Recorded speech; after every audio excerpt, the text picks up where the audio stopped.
Buen mediodía, ¿cómo están? La bienvenida y el saludo para todos aquí en las noticias. Vamos a estar repasando en la próxima hora lo más destacado que está ocurriendo a lo largo y ancho del país. Vamos ya de inmediato a compartirles cuáles son los principales titulares.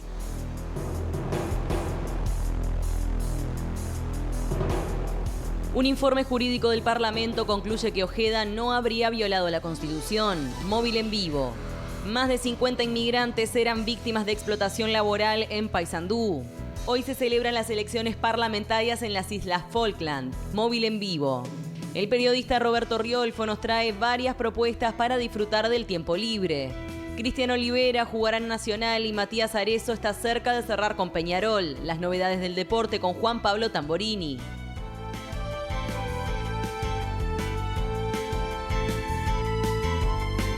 Y en el comienzo nos trasladamos hasta Canelones porque el presidente de la República se encuentra por allí. Por eso ya recibimos a Rosario Lema. ¿Cómo estás, Ro? Buen mediodía.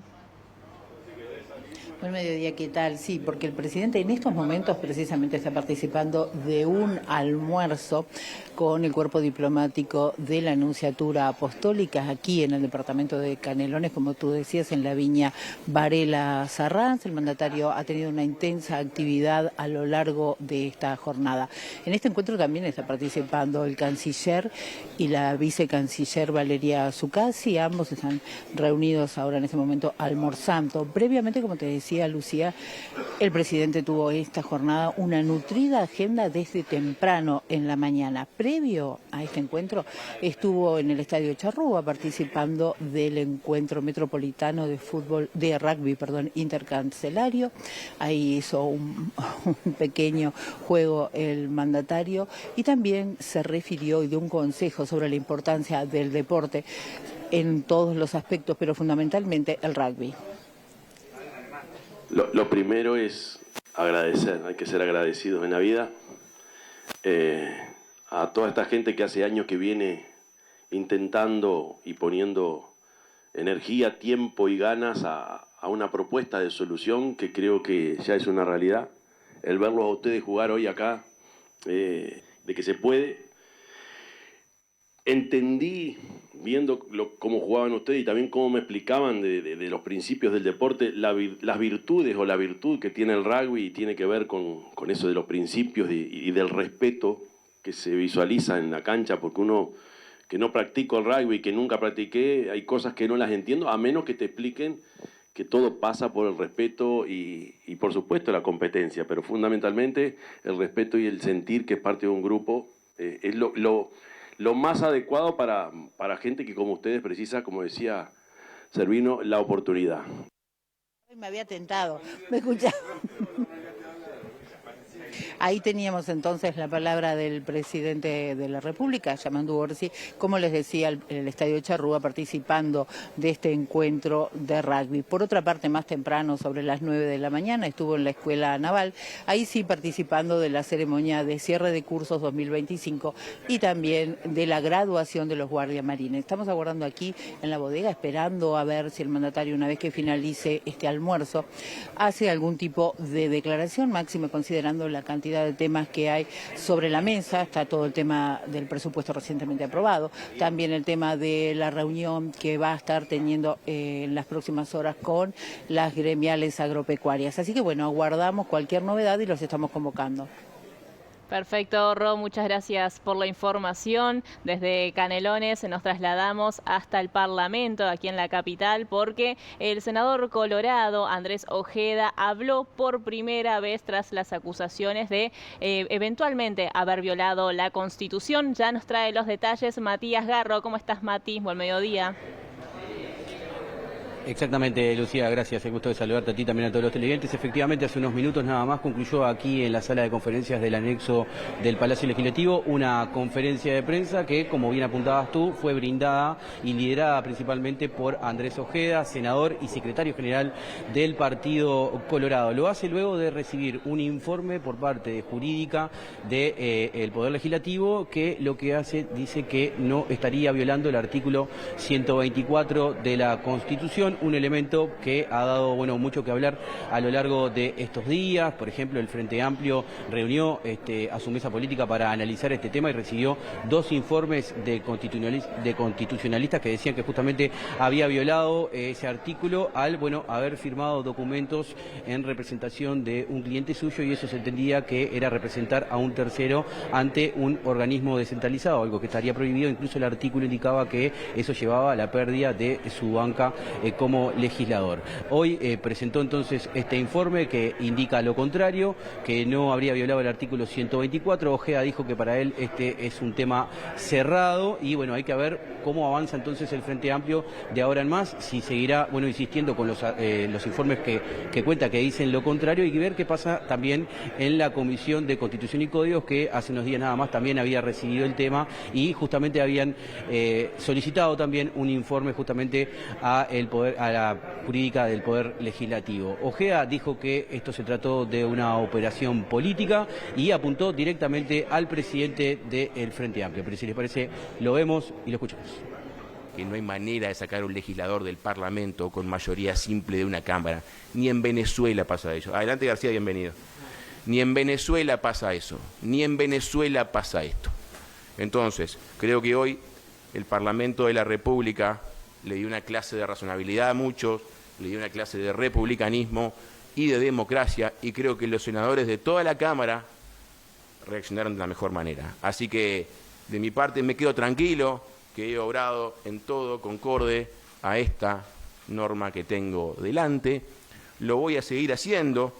Y cuando Fernando Pereira dice, no lo queremos sacar, pero no queremos que haga lo que se le antoja. Bueno, él no me dice lo que tengo que hacer. Yo, por suerte, tengo un montón de votos que me respaldan, que él no tiene, como todos los que están acá.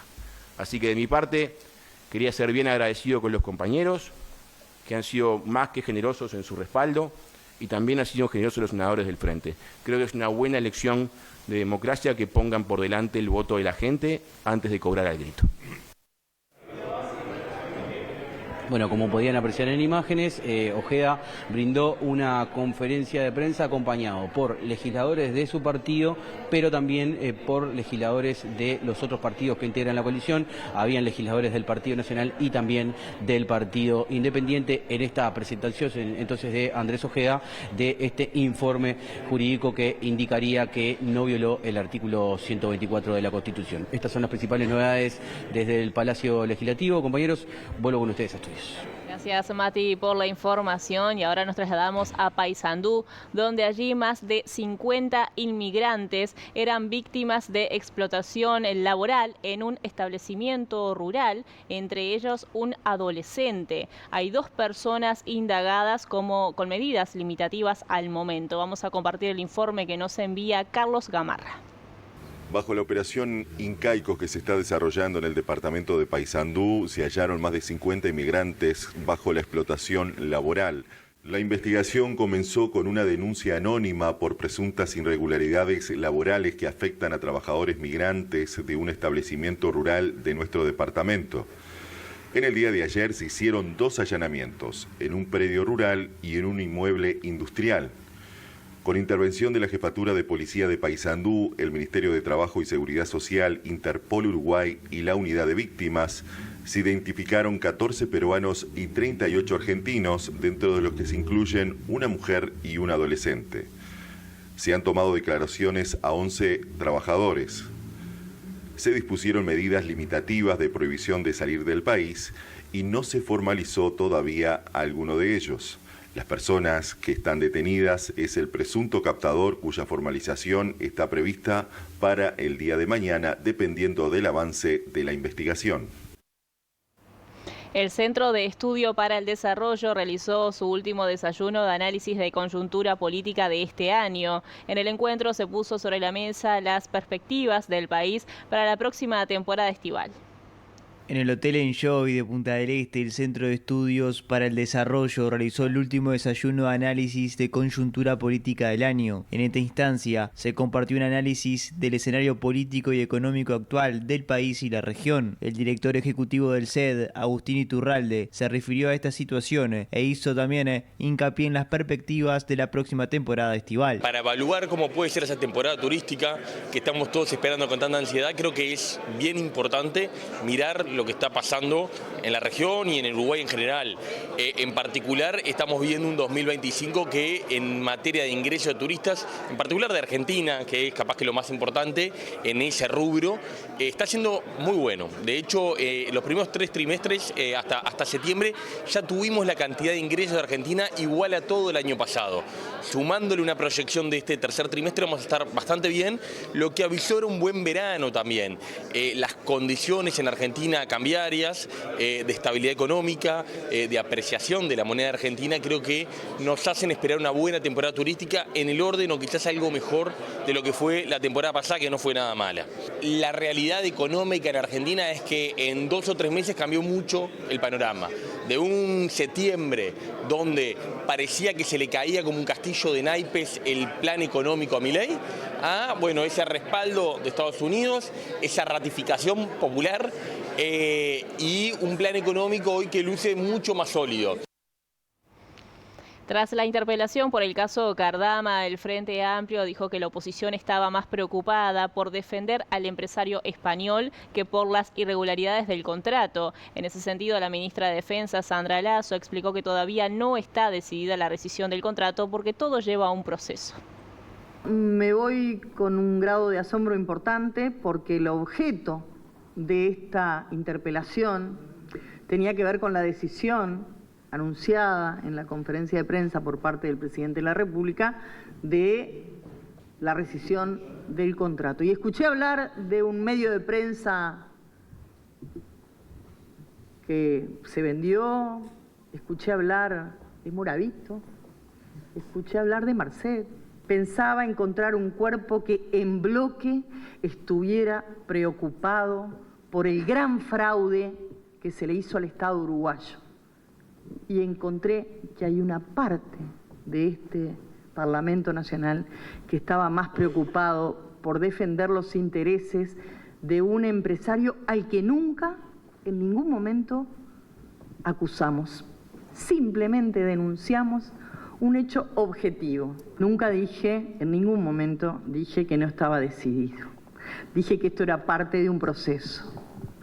Y me extraña porque dentro del recinto me consta que hay profesionales importantes y calificados que saben que una rescisión lleva un proceso. Por su parte, la oposición declaró insatisfactorias las respuestas de la ministra y comparó el accionar de gobierno con una operación maquiavélica. Además, plantearon la creación de una nueva comisión para investigar esta causa. A partir de un plan maquiavélico, con un solo fin político, denuncian a la empresa. No solo que denuncian a la empresa, sino que posteriormente denunciar a la empresa, le cortan la cadena de suministros, porque anuncian al mundo que no le van a pagar y por lo tanto le cortan la cadena de suministros. Por eso la coalición Partido Nacional, Partido Colorado, aquí en el Senado, hemos presentado 2 mociones.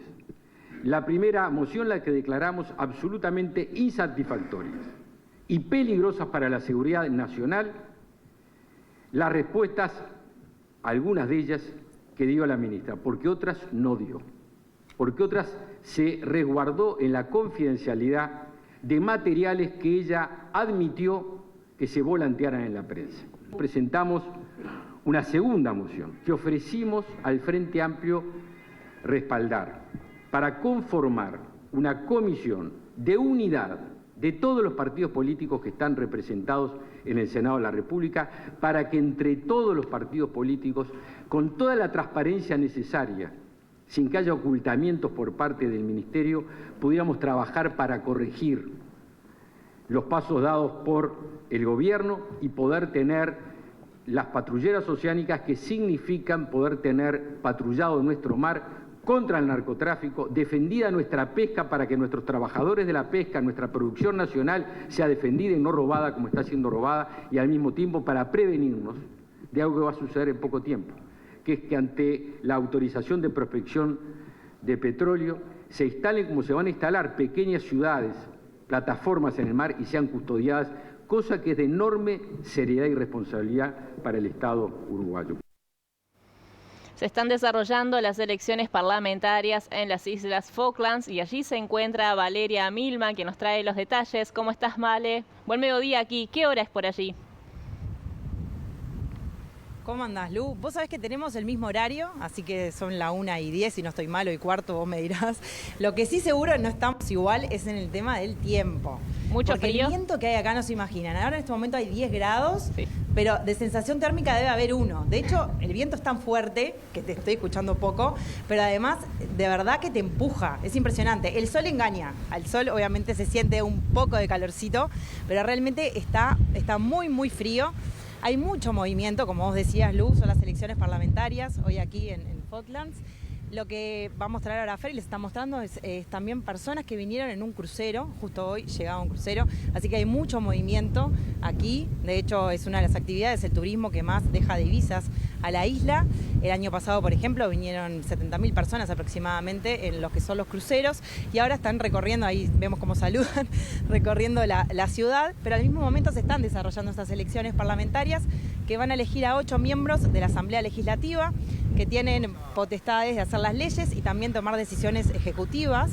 Después también hay un consejo ejecutivo que está integrado por el gobernador, que es como una especie de embajador del Reino Unido aquí en las islas, y la jefa ejecutiva, que es un cargo no político, en realidad se hace por concurso.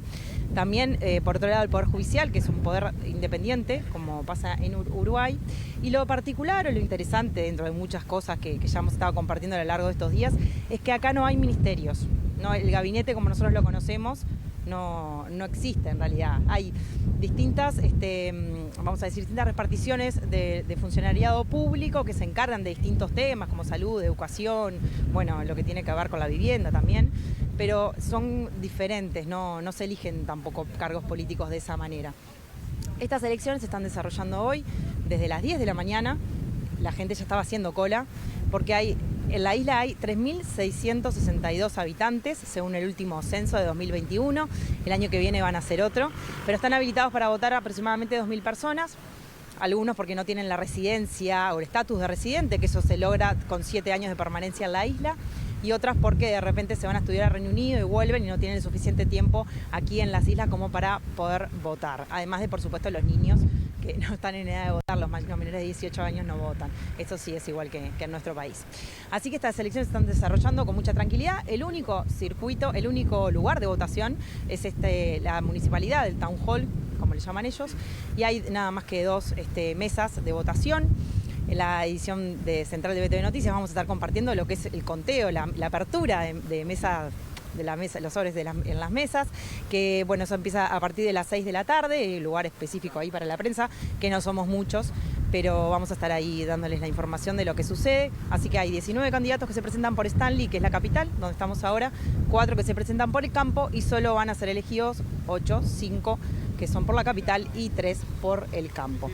Así que nosotros seguimos por acá, viendo cómo se desarrollan estas elecciones, el movimiento de la gente. Bueno, hay bastante ansiedad y entusiasmo por esta elección que se hace cada 4 años, que también, como les comentaba en otros informes, hay observadores que vienen de distintas islas que también forman parte de Reino Unido a lo largo del mundo. Hay observadores también de Reino Unido. Así que bueno, se está desarrollando todo por ahora con bastante tranquilidad, pero con el movimiento que les decíamos de las personas que vinieron a visitar las islas del crucero. Por acá te dejo, Lu, nos vamos a poner a resguardo y ahora tenemos además una reunión con el gobernador, así que nos vemos en la noche en la edición central de BTV Noticias. Estoy acá con Fernando, la cámara, por supuesto, Fernando Galotas, todos estos días acá al firme y llevándoles toda la información desde las Falklands. Bien, Vale, muchas gracias, muy buen trabajo desde allí para ambos y por supuesto nos reencontramos a las 18:35 con la información que esté sucediendo allí para la edición central. Y hasta ahora volvemos a Canelones porque está hablando el presidente de la República, Yamandu Orsi, tras una serie de encuentros que estuvo esta mañana. Vamos a compartir lo que dice. Hacer un poco de revisión de lo que fue todo este año, casi todos los embajadores y embajadoras que estaban acá los conocíamos. Hay otros que aún no han presentado cartas credenciales, pero más que nada fue una especie de reconocimiento al país, y a su vez de parte nuestra es del agradecimiento a toda esta gente que nos ayuda, que es el primer escalón como para que nosotros tengamos una muy buena relación con el mundo todo. Se está terminando el año, Yamandú. Hoy empezó, en este año empezó el gobierno, el cuarto gobierno del Frente Amplio. ¿Qué evaluación hace, más allá de que muchos en la oposición hablan de que el gobierno está como estático? ¿Cuál es la evaluación que hace usted respecto a su propia actuación en estos meses de gobierno? Lo que dije el otro día en ADM, nosotros nos planteamos 63 prioridades, más allá del programa o acompañando el programa. La tranquilidad, por un lado, de que hay 44 de esas prioridades que se están ejecutando, y la preocupación por todo lo que no se está pudiendo hacer, porque los recursos son escasos o porque no le hemos encontrado la vuelta a algunas cosas, pero un 70% de lo que nos planteamos lo empezamos a encaminar en un contexto global de incertidumbre y de ¿cómo decirlo? Porque no es solo incertidumbre, es de muchas variables o muchas variantes en cuestión de días. Hoy te levantás con novedades que te descolocan, porque el mundo se mueve de manera por lo menos bastante extraña para lo que estábamos acostumbrados. Entonces en eso tú tienes que tratar de encarrilar el país que tenemos, que es una maravilla, pero que tiene sus debilidades por una cuestión de tamaño, creo. ¿Cómo ve las críticas a Carlos Negro, el ministro del Interior? Y van a seguir existiendo, porque en la lógica de gobierno o oposición esas cosas van a pasar. Ayer Sánchez decía no le viene bien nada. Y bueno, lo dijo Sánchez. Yo lo que digo es natural que así suceda. A veces se vuelve extraño cuando hay reconocimiento, y va para mí también. Nos cuesta mucho decir el otro está haciendo las cosas bien. Nosotros, por ejemplo, en el equipo de Carlos Negro dejamos al mismo director nacional de la policía, porque soy capaz de entender que hay gente que trabaja muy bien y no pertenece a nuestras filas, o por lo menos no tuvo o no viene de nuestra administración. Sin embargo, reconocemos. Entonces, por suerte no todo es así. Por suerte las críticas que son necesarias no siempre están acompañadas de cuestiones más de carácter personal, que es lo que más me preocupa, cuando ya se agarra una persona y se empieza a hablar más de la persona que de la gestión o de las ideas. Pero bueno, tenemos que acostumbrarnos también a que eso ocurre, lo que siempre teniendo en cuenta que el agua nunca tiene que llegar al río, que la sangre no llega al río. ¿El tema de seguridad es más de cabeza que de presupuesto, presidente? Es de todo, ¿no? Y también es cuando dice de cabeza habla de creatividad. Sí, no, hay que pensar, también es de presupuesto.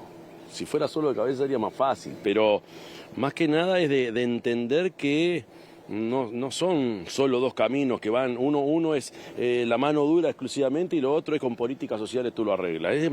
Cuando escuchaba la otra vez a un técnico del Ministerio del Interior, que viene de administraciones anteriores, incluso decir que tienen que ser políticas públicas basadas en evidencia, implica entender que con ensayo y error hay cosas que si las seguís haciendo como las venís haciendo y no tenés resultados es porque las tenés que cambiar.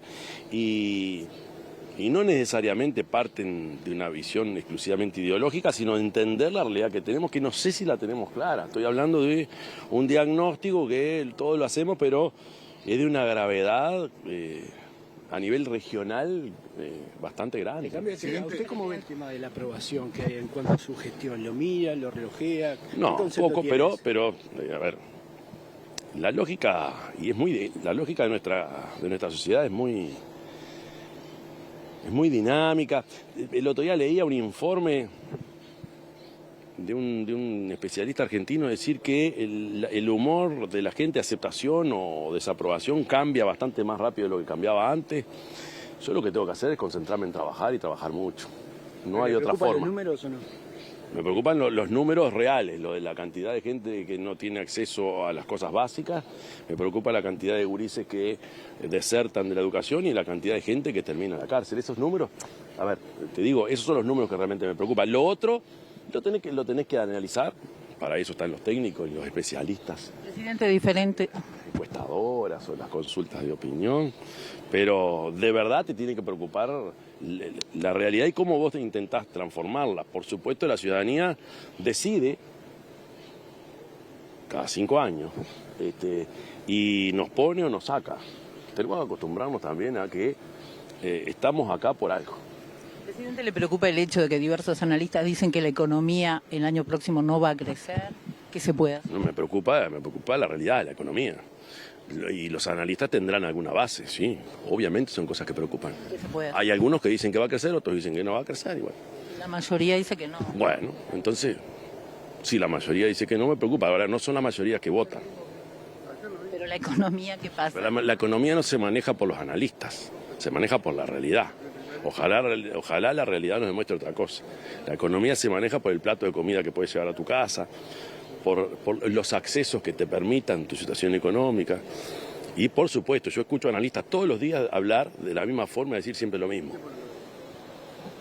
Para eso estudiaron y tienen título.